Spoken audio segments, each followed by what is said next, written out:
Good morning students. हर बार की तरह आज हम फिर ज्योग्राफी की ऑनलाइन क्लास लेकर आपके सामने हैं। और जैसा कि हम हर बार आपको कुछ सामान्य निर्देश बताते हैं क्लास को देखने के, कि यदि आपको स्क्रीन पर ठीक से दिखाई ना दे रहा हो या सुनाई ना दे रहा हो तो आप स्क्रीन को रिफ्रेश कर लें और कक्षा को बेहतर है आप पूरी स्क्रीन पर देखें। इसके लिए आप विंडो के नीचे दाएं कोने में जो स्क्वायर है इसको क्लिक करके बड़ा कर लें। और एक बात विशेष तौर से ध्यान रखें कि चैट बॉक्स में आप केवल सब्जेक्ट से रिलेटेड ही प्रश्न करें, इसमें अनावश्यक बातें ना करें, क्योंकि इसमें आपकी अनावश्यक बातों से उन बच्चों के क्वेश्चंस प्रभावित होते हैं जो इसमें क्वेश्चंस पूछते हैं, उनके आंसर देने में हमें दिक्कत होती है। तो प्लीज आप इस बात का ध्यान रखें। आप बहुत अच्छे स्टूडेंट्स हैं, बहुत अच्छी तरह से क्लास अटेंड करते हैं, तो इन विशेष बातों का ध्यान रखें। प्यारे बच्चों, हम कोविड-19 के दौर से गुजर रहे हैं और अभी ये लड़ाई खत्म नहीं हुई है। हमें इसकी लड़ाई को बहादुरी और सिंसियरिटी के साथ लड़ना है। और इसके लिए हम जो इसके नॉर्म्स हैं, जैसे हम जब घर से बाहर निकलें तो मास्क पहनकर निकलें और फिजिकल डिस्टेंसिंग या सामाजिक दूरी के नियम का पालन करें और समय समय पर अपने हाथ धोते रहें, सैनिटाइज करते रहें, अपने आसपास सफाई बनाए रखें। और इसकी लड़ाई में हम अपने देश का, अपने राष्ट्र का साथ दें, ये हमारा परम कर्तव्य है। और इसी को ध्यान में रखते हुए जो भी दिशा निर्देश आपके आसपास जारी किए जा रहे हैं उनका पालन करना, उनको ध्यान से देखना, ये हमारी जिम्मेदारी बनती है। प्यारे बच्चों, इस पूरी क्लास में कहीं कोई एरर आपको अगर नजर आता है तो आप उसको हमें सूचित करें। हम उसके बारे में, अगर कोई अनावश्यक भूल हमसे हो गई है तो हम उसको अगली क्लास में क्लियर कर देंगे। ये हो सकता है क्योंकि मानवीय भूल होना स्वाभाविक होता है।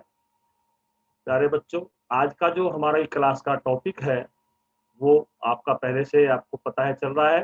जो भारत लोक और अर्थव्यवस्था जो पाठ्य पुस्तक है उसके 6 लेसन जल संसाधन, इस पे हमारी चर्चा चल रही है और एक सीरीज इसकी हो चुकी है।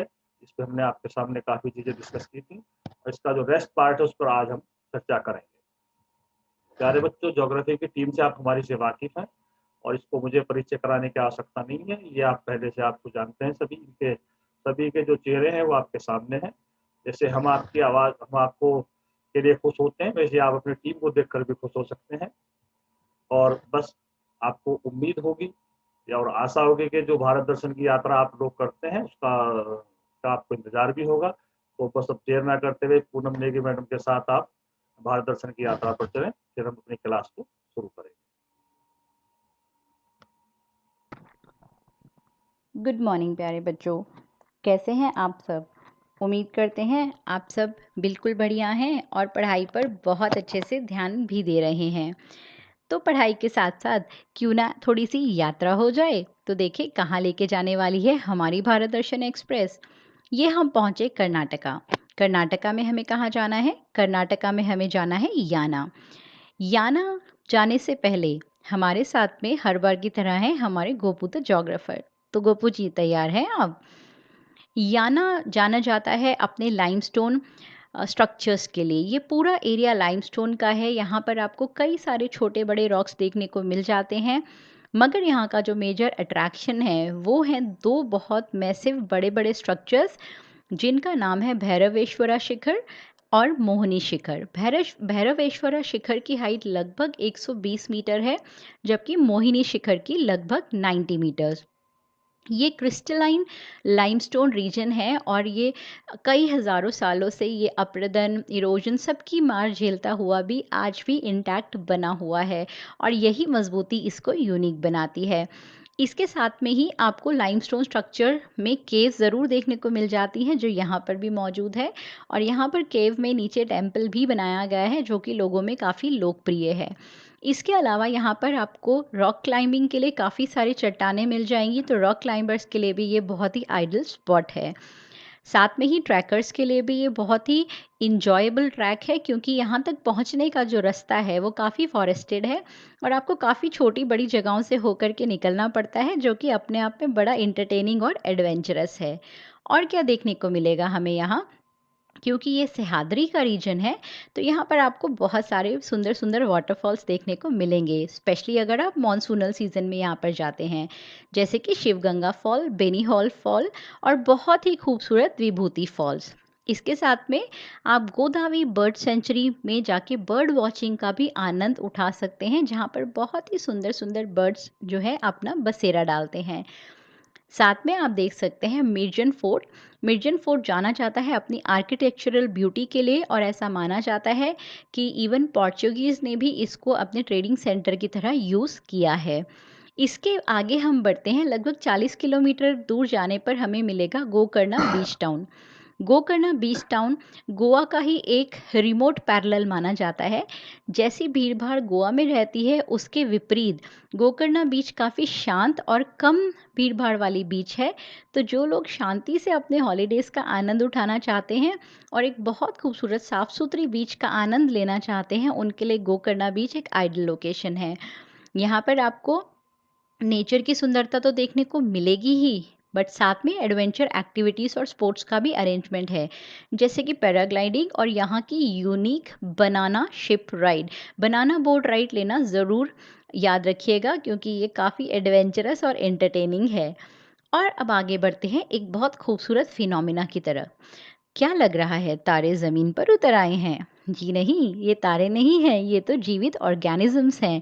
हाँ जी, ये ऑर्गेनिज़म्स हैं जो कि अंधेरे में चमकते हैं और इनको हम बोलते हैं बायोल्यूमिनेसेंट फाइटोप्लैंक्टन्स, मतलब अपनी रोशनी प्रोड्यूस करने वाले फाइटोप्लैंक्टन्स, जो कि पानी में रहने वाले जीव हैं, मगर अपनी रोशनी प्रोड्यूस करने के कारण रात के समय ये आपको चमकते हुए दिखाई देते हैं। ख़ास तौर से अगर आप न्यू मून पर इनको देखें, मतलब अंधेरी रात में अगर आप जाकर देखें, ये बहुत ही खूबसूरत लगते हैं। जहाँ आप पैर रखेंगे वहाँ से ये चुपचाप से भाग जाएँगे।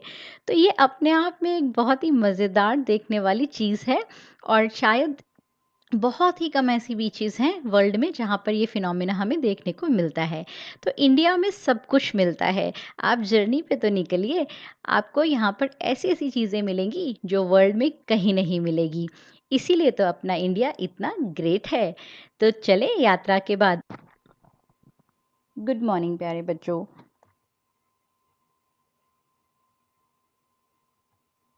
Thank you Poonam Negi madam.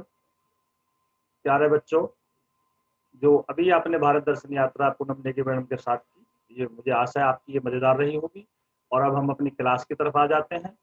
और क्लास में सबसे पहले मैं आपको बता दूं कि जो हमारा आज का जो टॉपिक है, वो हमारी पाठ्य पुस्तक, जो दूसरी पाठ्य पुस्तक है भारत लोक और अर्थव्यवस्था, उसका लेसन नंबर 6 जल संसाधन पर हमारी चर्चा चल रही है। और पिछली क्लास में हमने जो बातें की थी इस चैप्टर्स में तो विशेष रूप से हमने जल चक्र के बारे में जाना कि धरातल पर जो प्रकृति ने जल का चक्रीय रूप दिया है वो किस तरह से काम कर रहा है। हमने जल संसाधन के रूप में इसकी उपलब्धता भारत में जानी कि भारत में धरातलीय जल और भूमिगत जल और अन्य जो जल के स्रोत हैं उनकी क्या स्थिति है।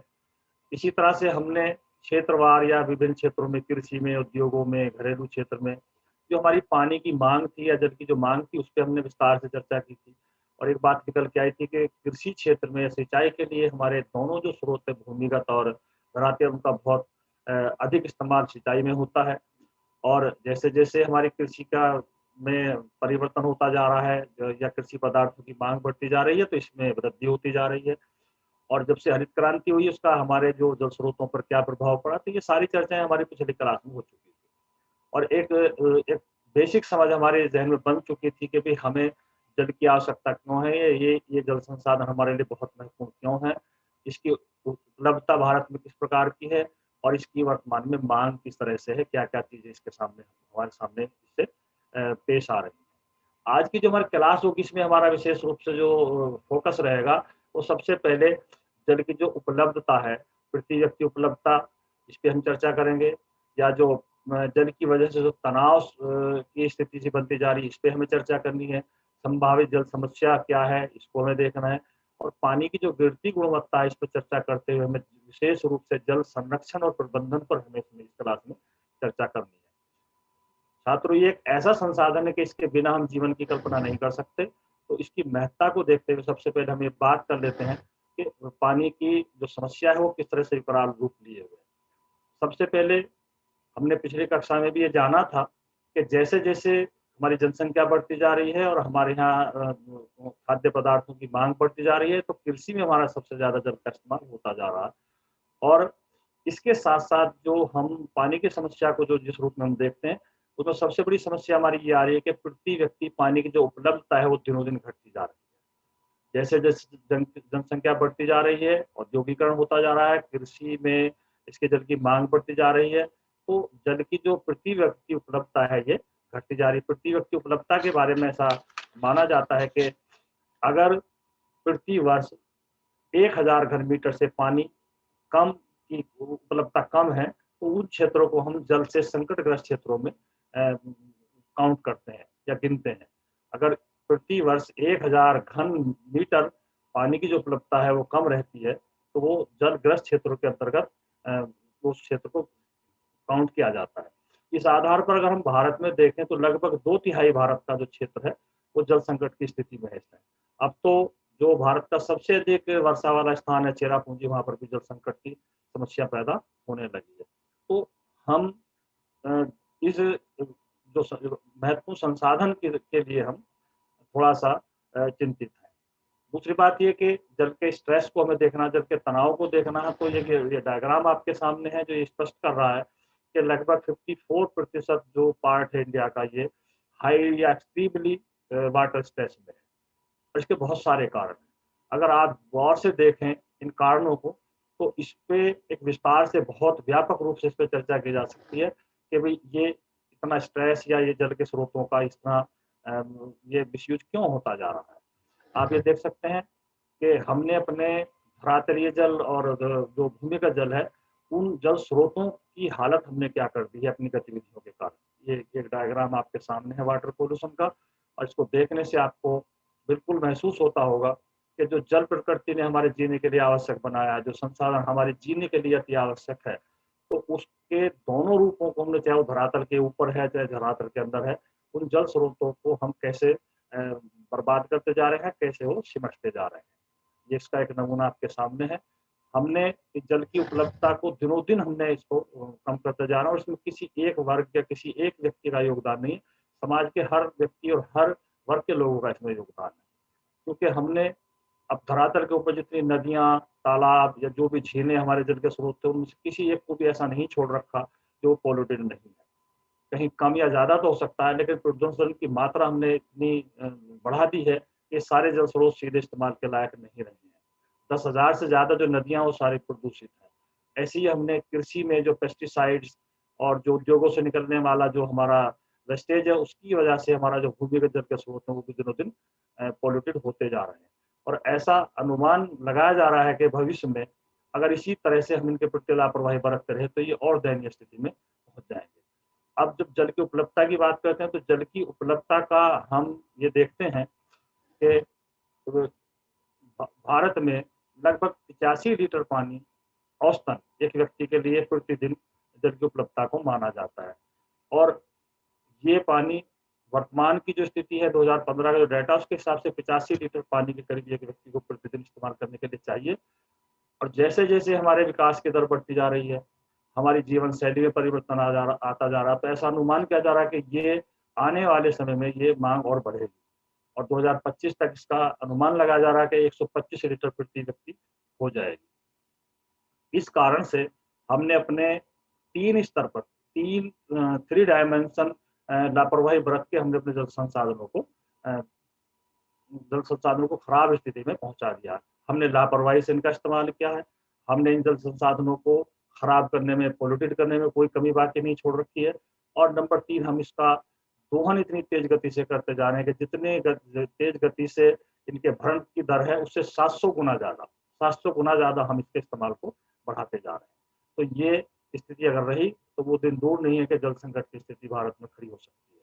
तो इस बात को ध्यान में रखते हुए हमें इस चैप्टर को आगे देखना है। बहुत सिंसियरिटी से हमें इस संसाधन के ऊपर सोचना है और समझना है। तो दूसरी बात ये है कि जल की गुणवत्ता का ह्रास। तो जल स्रोतों को हमने प्रदूषित किया है, जल संकट की स्थिति को हम समझ गए हैं। अब जल के गुणों के ह्रास की हम बात कर लेते हैं। तो जल की गुणवत्ता का तात्पर्य जल की शुद्धता से है। जितना जल जो वर्षा का जल हमें प्राप्त होता है ये जल का शुद्ध रूप होता है, और जब इसमें अनावश्यक और ये बाहरी तत्व इसमें मिल जाते हैं तो इसकी क्वालिटी खराब होती चली जाती है। इसी को जल के गुणों का हम ह्रास कहते हैं। जल में जब सूक्ष्म जीवों की उपस्थिति या सूक्ष्म जीव उसमें पैदा हो जाते हैं, या रासायनिक पदार्थ उसमें मिल जाते हैं, या उद्योगों से और इधर उधर से जो निकलने वाले अपशिष्ट पदार्थ हैं उनकी मात्रा जल में मिलती चली जाती है, तो जल की क्वालिटी खराब होती है और इसी को जल की गुणवत्ता का ह्रास कहते हैं। भारत में अगर हम देखें तो विषैले पदार्थ हमारी नदियों में, झीलों में, समुद्रों में, जलाशयों में पहुंच रहे हैं और ये उनको प्रदूषित कर रहे हैं। इससे हमारा सारा जलीय तंत्र प्रभावित हो रहा है, और कभी-कभी तो प्रदूषक जो है धरातल के नीचे पहुंचकर जो भूमिगत जल है उसको भी अब प्रदूषित करने लगे हैं। अगर हम देखें तो हमारी जो 2 पवित्र नदियाँ, जिनको हमारे धार्मिक ग्रंथों में बहुत ही आदरणीय स्थान प्राप्त है, गंगा और यमुना, ये दोनों नदियाँ देश की अत्यधिक प्रदूषित नदियों में गिनी जाने लगी हैं। दिल्ली से इटावा के बीच यमुना नदी देश की सबसे प्रदूषित नदी आज की तारीख में है। तो ये हमारे लिए बड़ी चिंताजनक बात है, और हमें इन सारी चीज़ों को ध्यान में रखना है, सोचना है इस विषय में, क्योंकि ये हमारी ज़िंदगी का सवाल है। शिक्षार्थियों, अगर हम देखें तो ये आपके सामने एक डायग्राम है, और ये थिंक करने की बात है कि जो हमारी यमुना और गंगा जो नदियाँ हैं दोनों, इन दोनों नदियों के किनारे पर जो शहर बसे हुए हैं उनके लोकेशन इस मानचित्र में। तो आपको सोचना है, देखना है कि भाई ये नदियों के किनारे ये शहर क्यों विकसित, क्या रीजन रहा इन नदियों के किनारे इन शहरों के विकसित होने का। फिर इन स्थानों पर नदियों से क्या लाभ हुए हैं, कि ये क्या फायदे इन स्थानों पर हुए हैं, और इन बस्तियों ने, इन शहरों ने इन नदियों की हालत क्या कर दी। तो एक सोचने का विषय है, इस पर आप चर्चा कर सकते हैं, अपनी क्लास में अपने साथियों के साथ चर्चा कर सकते हैं, अपने परिवार में और अपने टीचर से इस पर बात कर सकते हैं। तो ये एक तो एक्टिविटी है आपके लिए कि आप इनका पता लगाएं, जो भारत में जो मुख्य नदियां हैं इनके किनारों पर कौन कौन से शहर बसे हैं, और इन शहरों की वजह से इन नदियों पर क्या प्रभाव पड़ा है और इसको हम कैसे सुधार सकते हैं। तो ये इस पर आपको चर्चा करनी, ये एक एक्टिविटी है आपके लिए। अब जब हम आगे चलते हैं तो इसकी बात आती है, अभी एक आपकी जनरल आपको समझ बन चुकी होगी कि जो हमारे जो संसाधन है उनकी स्थिति बहुत अच्छी नहीं है, और जिस तरह से हम उनका इस्तेमाल करते जा रहे हैं वो भी सस्टेनेबल नहीं है और मान्य नहीं है।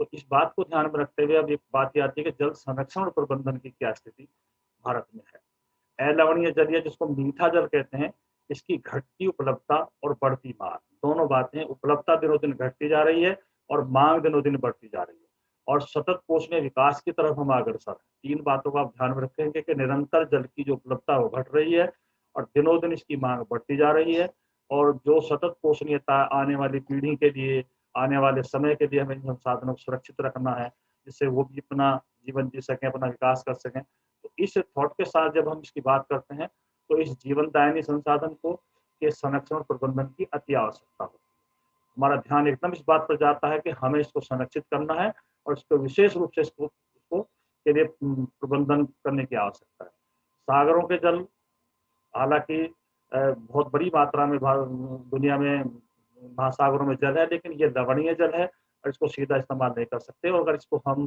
प्रयोग में लाने की बात करते हैं तो इसकी लागत इतनी बढ़ जाती है, इसकी लागत ज़्यादा है कि ये इस्तेमाल नहीं हो पा रहा है। तो ये इन सारी बातों को ध्यान में रखते हुए भारत में जल संरक्षण के लिए तुरंत कड़े कदम उठाना आवश्यक है। लगभग 2/3 भारत हमारा आज की स्थिति में जल संकट की स्थिति में, हमारे जो लगभग 15% जो जल स्रोत हैं, जो जिनको भूमिगत जल स्रोत के रूप में देखते हैं, वो सूखने के कगार पर। तो इस स्थिति में जल को संरक्षित करने के लिए हमें तुरंत प्रभावी कदम उठाने हैं और उनके लिए अच्छी और जो सस्टेनेबल जो नीतियां और कानूनों को बनाने की आवश्यकता है। अब जब जल के संरक्षण की हम बात करते हैं तो जल संभर विकास, हम 4-5 रूपों में हम जल के संरक्षण की बात कर सकते हैं। पहले छोटी सी अगर हम बात ये देख लेते हैं कि जल संरक्षण के उपाय क्या हो सकते हैं। हमें जल प्रदूषण पर नियंत्रण करना है, जल का जो पुनर्वितरण है उसकी व्यवस्था करनी है, भूमिगत जल के जो इस्तेमाल हमें विवेकपूर्ण ढंग से करना है, हमें अपनी बढ़ती हुई जनसंख्या पर नियंत्रण करना है, और सिंचाई के लिए और कृषि में जल का जो उपयोग हो रहा है इसको हमें नई और आधुनिक तकनीक से इसका इस्तेमाल करना है। उद्योगों में हमें जल का प्रबंधन करना है, हमारे जो शहरों से जो और उद्योगों से जो कूड़ा कचरा निकल रहा है इसकी व्यवस्था करनी है ताकि हमारे जल स्रोतों को ये प्रदूषित ना करे। और बाढ़ नियंत्रण तथा जो हमारे पारंपरिक जो जल के स्रोत हैं उनको बचाना, ये कुछ ऐसे उपाय हैं जो हमारे जहन में आते हैं जल के प्रबंधन के लिए। आपके इस स्तर पर हम ये देखते हैं कि जल संभर विकास, वर्षा जल का संग्रह, जल का पुनर्चक्रण और पुनः उपयोग, इन 4 भागों में बांटकर हम जल के प्रबंधन की बात यहाँ पर कर सकते हैं। तो पहले मैं जल संभर के जल प्रदूषण के निवारण की बात करता हूँ कि जल का जो प्रदूषण है इसको हम कैसे रोक सकते हैं। देश की मुख्य नदियों का जल ऊपरी पहाड़ी क्षेत्रों में ही अब ऐसा रह गया है कि जिसकी गुणवत्ता थोड़ा अच्छी है। जैसे ही नदियां मैदानों में आती हैं तो वहां पर जो है निम्न गुणवत्ता इसकी हो जाती है। मैदानों में जो जल का गहन उपयोग उद्योगों में, कृषि में और जो अन्य आवश्यकताओं में हो रहा है, और ये जो प्रदूषण बढ़ता जा रहा है इससे इसकी गुणवत्ता खराब होती जा रही है। केंद्रीय प्रदूषण नियंत्रण बोर्ड और राज्यों के जो प्रदूषण नियंत्रण बोर्ड हैं, इन्होंने मिलकर लगभग 507 स्टेशनों पर राष्ट्रीय जल संसाधन गुणवत्ता की मॉनिटरिंग की है। और इससे जो आंकड़े में प्राप्त हो रहे हैं उनसे है कि जैव और जैविक संदूषण नदियों में प्रदूषण का मुख्य स्रोत है। जो शहरों से, जो उद्योगों से जो आपका वेस्टेज निकल रहा है, ये हमारी नदियों में प्रदूषण का मुख्य स्रोत है। देश में यमुना तथा इसके अलावा अहमदाबाद में साबरमती, लखनऊ में गोमती, मदुरई, अड़ियार, ये हैदराबाद में मूसी तथा वाराणसी, ये सबसे अधिक प्रदूषित नदियों में भारत की गिनी जाती है। तो ये हमने धरातल के जल के जो प्रदूषण की स्थिति है उसके बारे में हमने चर्चा की है। भौम जल या भूमिगत जल जिसको कहते हैं कि ये विषैली धातुओं से, फ्लोराइड से, नाइट्रेट से और जो हमारे पेस्टिसाइड्स वगैरह जो कृषि में यूज हो रहे हैं इनकी वजह से भी ये प्रदूषित होता जा रहा है। तो ये जल के प्रदूषण की भारत में स्थिति है। हालांकि इसके लिए बहुत सारे कानूनी उपाय भारत में किए गए हैं। जल अधिनियम जो प्रदूषण निवारण नियंत्रण जो 1974 में बना, ये भी पहले नियम बना हुआ है। पर्यावरण सुरक्षा अधिनियम पहले से बना हुआ 1986 में बना है। जल उपकर अधिनियम 1970 में बना हुआ है। जल के जो प्रदूषण और उसके नियंत्रण के लिए ये बने, लेकिन इनको प्रभावी ढंग से हमने क्रियान्वित नहीं किया है। और ये बहुत ही इनका जो प्रभाव है बहुत ही सीमित क्षेत्र में, और ये अपने जिस उद्देश्य से बने थे उसको पूरा करने में सफल नहीं रहे हैं। ये हमारी कमी रही है और हमें इस ओर ध्यान देने की आवश्यकता है। इसके बारे में हमें जन जागरूकता अभियान चलाना। आप एक बहुत छोटी सी चीज आपके अपने परिवारों में देख सकते हैं कि हमारे सब घरों में पानी के लिए फिल्टर्स लगे हुए हैं, और फिल्टर्स में जब हम एक गिलास पानी पीने के लिए उसमें करते हैं तो आप अनुमान लगाइए अपने घरों में कि दूसरी तरफ जो हम जिसको हम खराब पानी कह के बहा रहे हैं तो वो कितनी मात्रा में पानी बह जाता है। ये हमारी जागरूकता की कमी है। तो जल के संरक्षण के लिए, प्रदूषण को रोकने के लिए हमें जागरूकता अभियान चलाने हैं, जनता की भागीदारी इसमें बढ़ानी है, और इसके जो घरेलू और उद्योगों में जो उपयोग हैं उनमें हमें मितव्ययता लानी है, और इसके पुनर्चक्रण के और पुनः उपयोग पर ध्यान देना। तो हम इस तरह से हम जल के को संरक्षित कर सकते हैं। इसके द्वारा जो एल्युमिनियम जल की जो गुणवत्ता और उपलब्धता में सुधार लाया जा सकता है। ये कुछ ऐसे उपाय मैंने आपके सामने रखे हैं।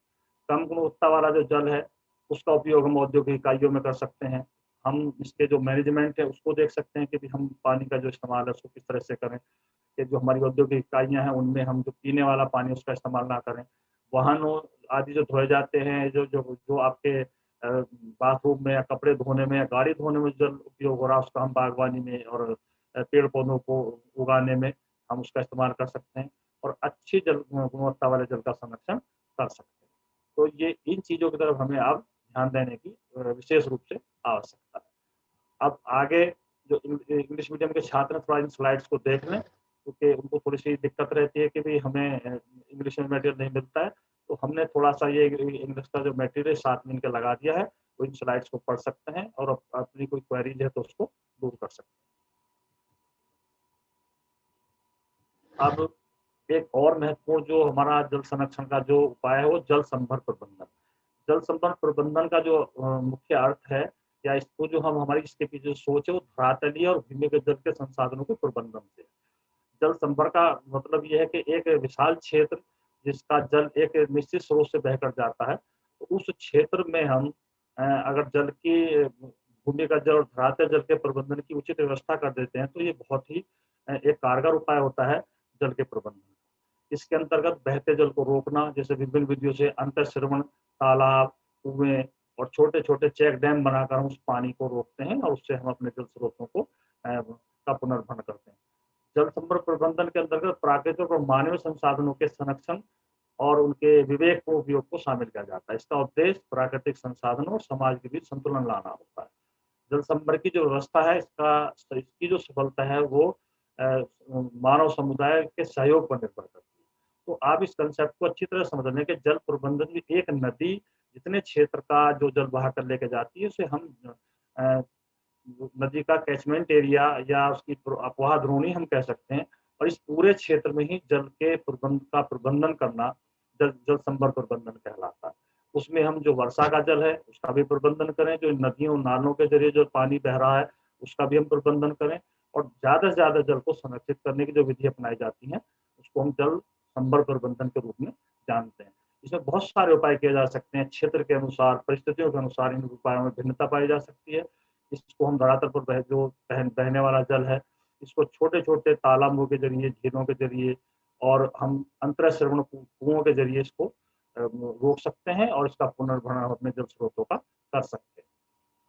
इसी तरह से ये एक डायग्राम के द्वारा हमने दिखाया कि वाटर शेड मैनेजमेंट किस तरह से होता है। वाटर शेड मैनेजमेंट का कंसेप्ट अब आपकी समझ में आ गया होगा कि एक नदी के द्वारा जितने क्षेत्र में का जो पानी वो बहा कर लाया जाता है उसमें जो वर्षा होती है उसका मैनेजमेंट करना ही वाटर शेड मैनेजमेंट कहलाता है। आगे केंद्र और राज्य सरकारों द्वारा भी बहुत सारे ऐसे उपाय जल संरक्षण के चलाए जा रहे हैं, जिनमें से कुछ का जिक्र हमने यहाँ पर किया है।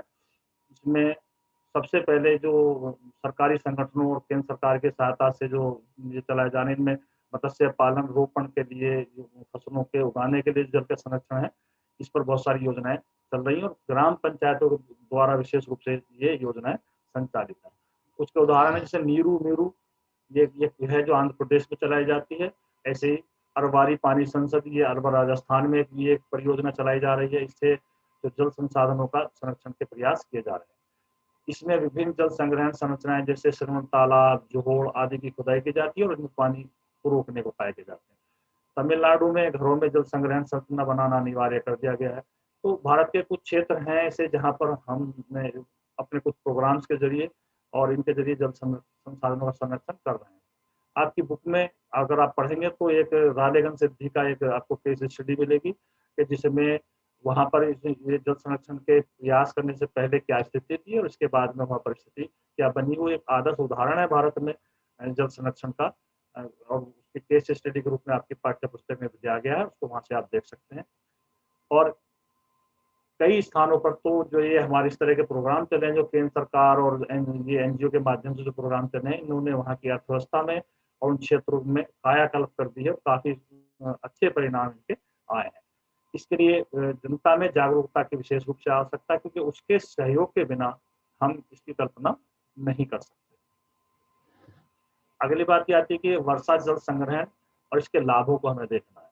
तो हम अगर इसको देखें कि भाई वर्षा जल के संग्रहण के क्या लाभ हैं, तो धरातल के जल को संग्रहित करना या वर्षा का जल होता है संग्रहित करना, उसको वर्षा जल संग्रहण कहते हैं।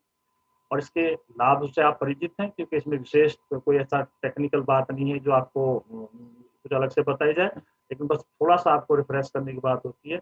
वर्षा जल संग्रहण विभिन्न उपायों के लिए वर्षा के जल को एकत्र करने की विधि है।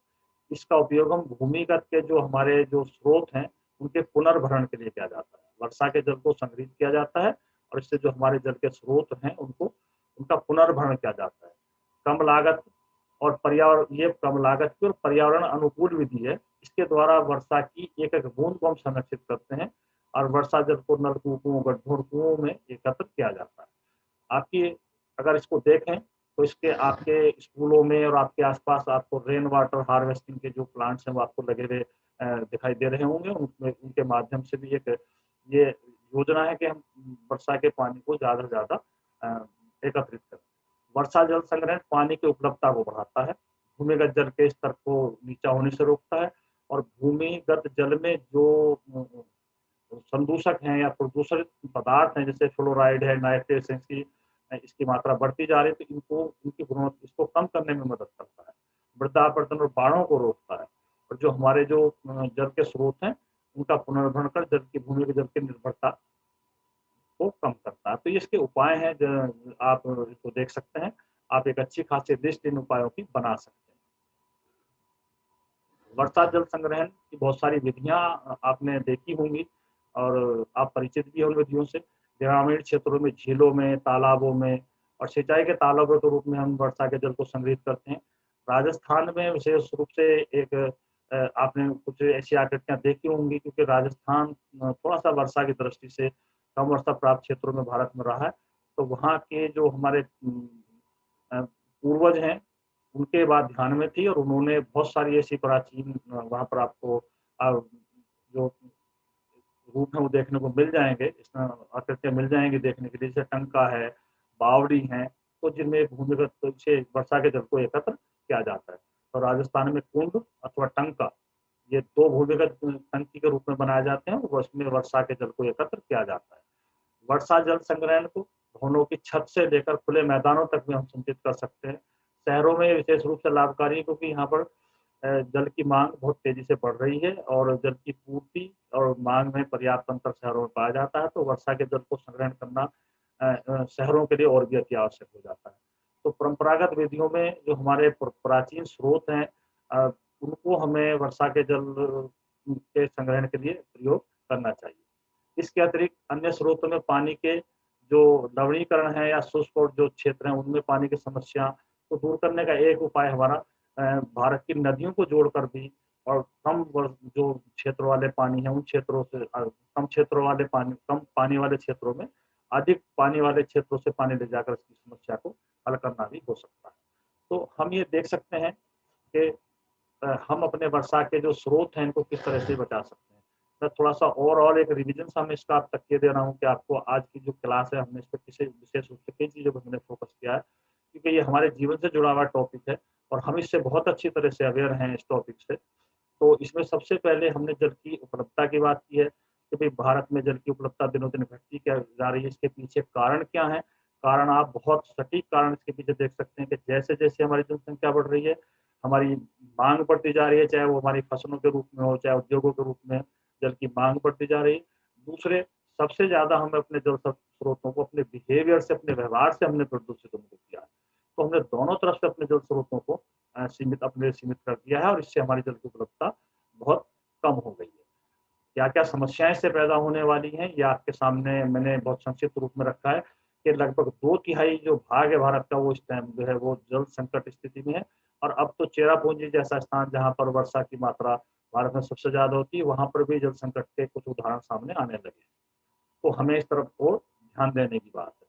इसके अलावा जब हमने ये सारी स्थितियों के ऊपर चर्चा कर लिए, तो अब जो जल संरक्षण के जो उपाय हैं उन पर हमने चर्चा की है कि जल संरक्षण कैसे कर सकते हैं। तो विस्तार से आप इसकी एक लिस्ट बना सकते हैं कि किन किन तरीकों से हम उसका संरक्षण कर सकते हैं।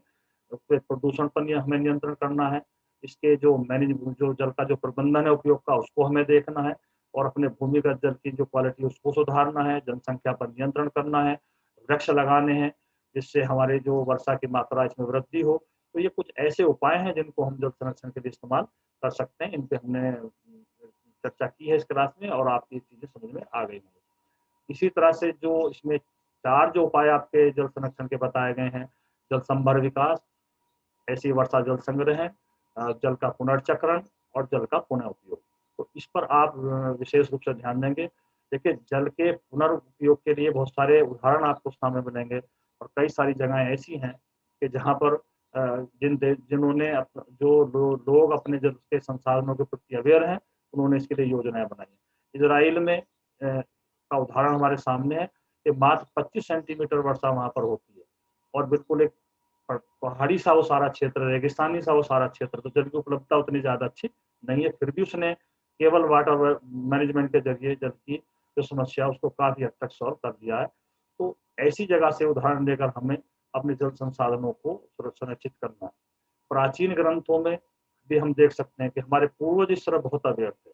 हमारे जितने भी नदियां, झीलें, तालाब, इनका का हमारे धार्मिक ग्रंथों में, हमारे जो प्राचीन जो ग्रंथ हैं उनमें आदरणीय स्थान है। हमारे जीवन की बहुत सारी गतिविधियां इनके चारों तरफ घटित होती हैं।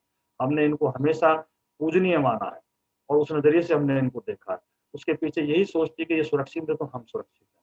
तो हमें ऐसी भावनाएं अपने अंदर जगानी है और उनका संग्रहण करना है। तो वर्षा के जल के जो संग्रहण की विधियां, तो बहुत सारी विधियां आपकी प्रचलित हैं। हम वर्षा के छत के पानी को जो विभिन्न रूपों में हम हैंडपंप के जरिए, कुओं के जरिए, रेन वाटर हार्वेस्टिंग प्लांट बनाकर इनको संरक्षित कर सकते हैं। सड़कों पर, मैदानों में जल है, इनको झीलों में, तालाबों में इनको एकत्रित कर सकते हैं और इनसे हम अपने भूमिगत जल के स्रोतों का पुनर्भरण कर सकते हैं। तो ये उपाय हैं जल संसाधनों के संरक्षण के। अपने घरों में हमें अपने इसको चेक करके चलना होगा कि हम अपने घरों में जो प्रतिदिन हमारा जो पानी का उपयोग है उसमें किस तरह से मितव्ययता बरत सकते हैं, किस तरह से हम उसका रीयूज में इस्तेमाल कर सकते हैं। तो ये सारी चीजें हमें जल संरक्षण के लिए देखनी पड़ेंगी। आगे ये एक थोड़ा सा हमने कोशिश की है आप तक पहुंचाने के जल के संकट की स्थिति भारत में क्या है कि जो नदियां हैं उन पे भी विवाद चल रहे हैं। विभिन्न राज्य सरकारों के बीच में नदियों पर विवाद है इनके जल के बंटवारे को लेकर। उनके कुछ उदाहरण आपके सामने है। कावेरी विवाद अब बहुत प्रसिद्ध रहा है, सिंधु का विवाद बहुत प्रसिद्ध, नर्मदा का है। तो बहुत सारी नदियां हैं जिन पर जो विवाद के विषय हमारे यहाँ पर बने हुए हैं। ऐसे ही ये एक आपके सामने है जो आपके हॉट इश्यूज वर्ल्ड में जो कॉन्फ्लिक्ट हैं जल के, और ऐसा अनुमान लगाया जा रहा है कि भविष्य में अगर कोई युद्ध की संभावना है तो जल स्रोतों के ऊपर है। तो उसका एक डायग्राम हमने आपके सामने प्रस्तुत किया है, इसको आप देख सकते हैं और इसकी महत्ता का अनुमान लगा सकते हैं। भारत सरकार ने 2002 में राष्ट्रीय जल नीति बनाई और जल के संरक्षण के लिए एक योजनाबद्ध तरीके से कार्य करने की शुरुआत की है। इसके कुछ मुख्य बिंदु हैं जो मैं आपके सामने शेयर कर रहा हूँ। पेयजल, सिंचाई तथा जल शक्ति, नौकायन, उद्योग और अन्य उपयोग के लिए 2002 में राष्ट्रीय जल नीति बनाई गई, जिसका मुख्य उद्देश्य जो हमारा प्रगतिशील दृष्टिकोण और इसके जो लक्षण हैं वो इसके नीचे दिए गए हैं। जैसे जहाँ पर जल के स्रोतों का कोई विकल्प नहीं है या वहाँ पर जल स्रोत कम है तो उन क्षेत्रों में बहुउद्देश्य परियोजनाओं के द्वारा पानी को वहाँ पहुँचाना है। तो पहली ये नीति का पहला उद्देश्य था। पेयजल प्राणियों के लिए उपलब्ध कराना ये हमारी प्राथमिकता होनी चाहिए, इस नीति का दूसरा महत्वपूर्ण था। भूमिगत जल के शोषण को सीमित करना और उसके जो है संरक्षण के उपाय करना, यह तीसरा हमारा इसका पॉइंट था। सत्य और भौम जल गुणवत्ता की नियमित जांच करना तथा इसकी गुणवत्ता सुधारने के लिए चरणबद्ध कार्यक्रम चलाना, ये हमारी जल नीति का तीसरा उपाय है। जल के सभी विधियों का प्रयोग करके इसकी क्षमता को सुधारना है, ये इसका अगला पॉइंट था जल नीति का।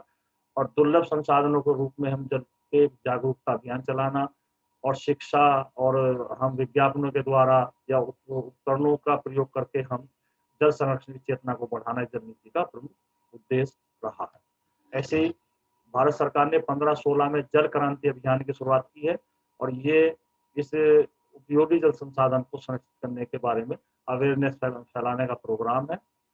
और इसमें सबसे ज्यादा ध्यान जो दिया गया है इस जल क्रांति अभियान पर में वो जो जल का हमारा प्रदूषण है उस पर और जल के जो मैनेजमेंट है उस पर हमने विशेष रूप से इसमें ध्यान देने की कोशिश की है। भारत सरकार का एक प्रोग्राम 2015 और 16 में शुरू हुआ है। तो इसकी जो मुख्य बातें हैं ये आपके भी सामने स्क्रीन पर है, आपको इसको देखना है और समझना है। भारत में उच्च जनसंख्या वृद्धि और तीव्र आर्थिक विकास से पानी की मांग बढ़ रही है। इस अभियान का जो उद्देश्य है वो प्रति व्यक्ति जल की उपलब्धता को बढ़ाना है। भारत सरकार ने विभिन्न क्षेत्रों में जो जल संरक्षण के तरीके हैं उनके प्रबंधन में सुधार लाने के प्रयास किए जाने हैं और प्रदूषण करने के जो उपाय हैं उनको बढ़ाना है। और हर जो ऐसे क्षेत्र जहाँ पर जल की कमी है वहाँ पर जलग्राम बनाने की योजना है। लगभग 672 जिलों में ये जलग्राम बनाने की योजना इस प्रोग्राम के तहत की गई है और बहुत सारे राज्यों में जो कमांड क्षेत्र निर्धारित किए गए उनकी पहचान की गई है और उनमें पानी के जो एक संरक्षण की व्यवस्था अपनाई गई। तो ये भारत में जो 2015-2016 में जो भारत सरकार की जल नीति है उसके कुछ मुख्य बिंदु आपके सामने रहे। अब आपका जो आपके ट्रैवलिंग की जो यात्रा है उसमें जो गोपू जी जोग्राफर हमारे साथ थे उनकी जो डायरी है उसके बारे में आप जाने के गोपू जी ने जो आज कर्नाटक की यात्रा की थी उनकी डायरी में उन्होंने किन किन फैक्टों को उसमें शामिल किया।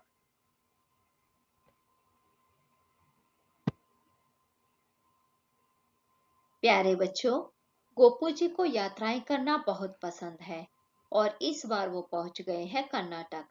तो देखते हैं गोपू जी कर्नाटक के बारे में अपनी ट्रेवल डायरी में क्या-क्या लिखते हैं। गोपू जी में क्यूरियोसिटी बहुत ही ज्यादा है।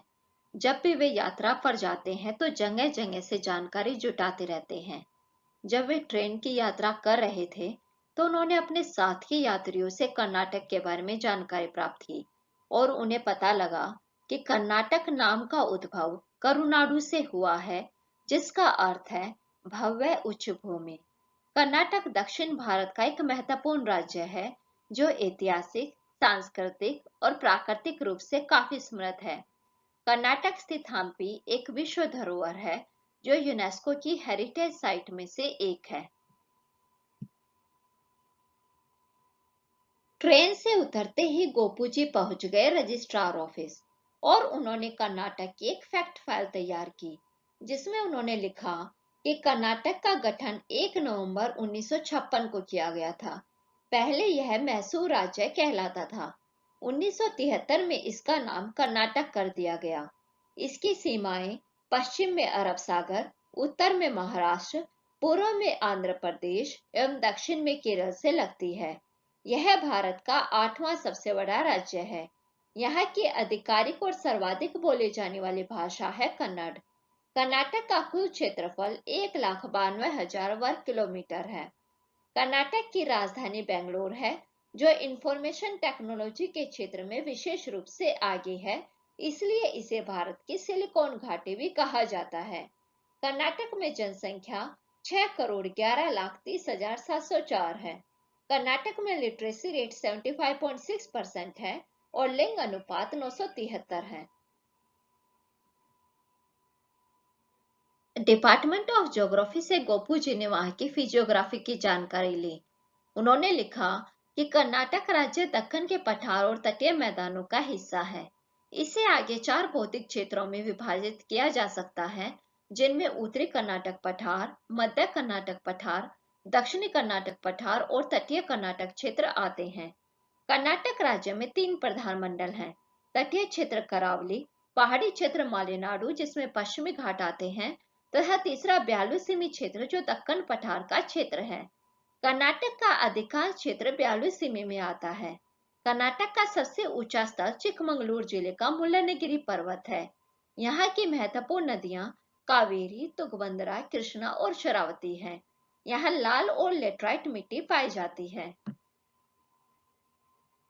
कर्नाटक में साल भर सुखद जलवायु होती है। बेंगलोर को तो कभी कभी air conditioned city of the country भी कहा जाता है। यहाँ गर्मियों में उच्च तापमान 34 डिग्री सेल्सियस होता है। सर्दियों का तापमान 32 डिग्री सेल्सियस से 20 डिग्री सेल्सियस तक होता है। कर्नाटक के तटीय क्षेत्रों में बहुत ही अधिक वर्षा होती है। अब बारी थी गोपू जी की बांदीपुर नेशनल पार्क जाने की। प्रोजेक्ट टाइगर के तहत इसकी स्थापना 1974 में हुई। बांदीपुर राष्ट्रीय उद्यान भारत के सबसे खूबसूरत और बेहतरीन प्रबंधन वाले राष्ट्रीय उद्यानों में से एक माना जाता है। बांदीपुर राष्ट्रीय उद्यान करीब 874 वर्ग किलोमीटर इलाके में फैला है। यह भारत का सबसे बड़ा बायोस्फीयर रिजर्व बनाता है, जिसे नीलगिरी जैवमंडल रिजर्व के नाम से जाना जाता है। बांदीपुर में बाघ भी अच्छी संख्या में है। इनके अलावा यहाँ हाथी, 4 सींगों वाला काला हिरण, तेंदुआ, मोर, हरे कबूतर जैसे पक्षी भी यहाँ पाए जाते हैं। इस उद्यान में शुष्क पर्णपाती वनों की कई प्रजातियां पाई जाती हैं। गोपू जी अपनी यात्राओं में कोई भी ज्योग्राफिकल फिनोमिना नहीं छोड़ते। अब बारी थी जोग वाटरफॉल की। जोग जलप्रपात कर्नाटक के शिमोगा जिले में शरावती नदी पर है। जोग जलप्रपात को गरसोबा जलप्रपात भी कहा जाता है। इसकी ऊंचाई 253 मीटर है। इसकी औसत चौड़ाई 472 मीटर है। यह 9 कलकाई जलप्रपात के बाद भारत का दूसरा सबसे बड़ा जलप्रपात है। जोग प्रपात से थोड़ी दूर पर स्थित बिजली शक्ति केंद्र का नाम महात्मा गांधी जोग जल विद्युत शक्ति केंद्र है। गोपू जी ने वहां के लोगों से कर्नाटक की संस्कृति की जानकारी ली। कर्नाटक की परंपरागत लोक कलाओं में संगीत, नृत्य, नाटक आते हैं। कर्नाटक की वास्तुकला शैली अपने आप में अनूठी है। श्रवणबेलगोला में स्थित गोमतेश्वर दुनिया की सबसे बड़ी मोनोलिथिक मूर्तियों में से एक है। गोपू जी ने कर्नाटक में पुरुषों को कंधों के चारों ओर अंग वस्त्रम पहने देखा। कर्नाटक में पुरुषों का परंपरागत पहनावा धोती है, जिसे यहाँ पांचे कहते हैं। कांचीपुरम सिल्क की साड़ियां महिलाओं द्वारा पहनी जाती हैं। यक्षगान कर्नाटक राज्य का लोक नृत्य है। कर्नाटक में यक्षगान की परंपरा 800 वर्ष पुरानी मानी जाती है। कर्नाटक में मैसूर का दशहरा भी काफी खास है। गोपू जी ने कर्नाटक में बहुत ही मजेदार मिठाई का आनंद लिया जिसे यहाँ हलवाई कहते हैं। इसे चावल, नारियल और गुड़ से बनाया जाता है। यहाँ का नी डोसा अपने आप में एक प्रसिद्ध पकवान है। तो बच्चों, कैसी लगी गोपू जी की ट्रेवल डायरी? तो नेक्स्ट क्लास में देखते हैं गोपू जी अपनी ट्रेवल डायरी के साथ भारत के किस कोने की यात्रा करते हैं। Thank you. Thank you Binu madam. तो आशा है कि आपको ये ट्रैवलिंग डायरी गोपू जी की जो पसंद आई होगी और आप भी अपने जीवन में यात्राओं में ट्रैवलिंग डायरी का इस्तेमाल करते रहेंगे। ये आपकी एक्सरसाइज है इस लेसन को लेकर। इसके जो कुछ क्वेश्चन हैं वो हमने आपको दिए हैं, आपको इनको होमवर्क में करना है। आप इनकी स्लाइड्स के पिक्चर्स ले सकते हैं और उनको नोट कर सकते हैं। तो ये होमवर्क आपको अपने अध्यापकों से चेक कराना है। ये इसका इंग्लिश वर्जन है, इंग्लिश के छात्र इसको यहाँ से ले सकते हैं, इसका स्क्रीनशॉट ले लें। इसके साथ में एक ये हमारा प्रोजेक्ट कार्य है जिसको आपको देखना है कि इसमें से ये ये कहानी आपको बनानी है पिक्चर्स को देखकर। एक एक इसमें जो कुछ पॉइंट्स दिए गए हैं कि निम्नलिखित सुराग का उपयोग करके एक कहानी बोर्ड बनाना है। और उसमें आपकी जो कहानी में शामिल हो सकते हैं तो ये कल्पनाएं हो सकती हैं कि पानी के बिना एक दिन की कल्पना करके हम क्या स्टोरी बना सकते हैं। पृथ्वी और पानी नहीं होने पर सभी जो जीवन रूपों पर इसका क्या प्रभाव है, पानी की बर्बादी को कम कैसे कर सकते हैं, इनकी गुणवत्ता के सुधार के क्या समाधान हो सकते हैं और इसके लिए जागरूकता हम किस प्रकार पैदा कर सकते हैं। तो ये एक स्टोरी बोर्ड आपको बनाना है, आप अपनी क्रिएटिविटी के माध्यम से इसको दिखा सकते हैं। तो बस आज की क्लास का हम यही समापन करते हैं और इसमें हम उन सभी पिक्चर्स और वीडियो के जो सोर्स हैं उनका थैंक्स करते हैं जो हमने इसमें यूज किए हैं। और अपने इस आज की कक्षा में जो हमने पाठ्य पुस्तकों का जो हमने प्रयोग किया है उनके राइटर्स का भी हम बहुत बहुत थैंक्स कहते हैं।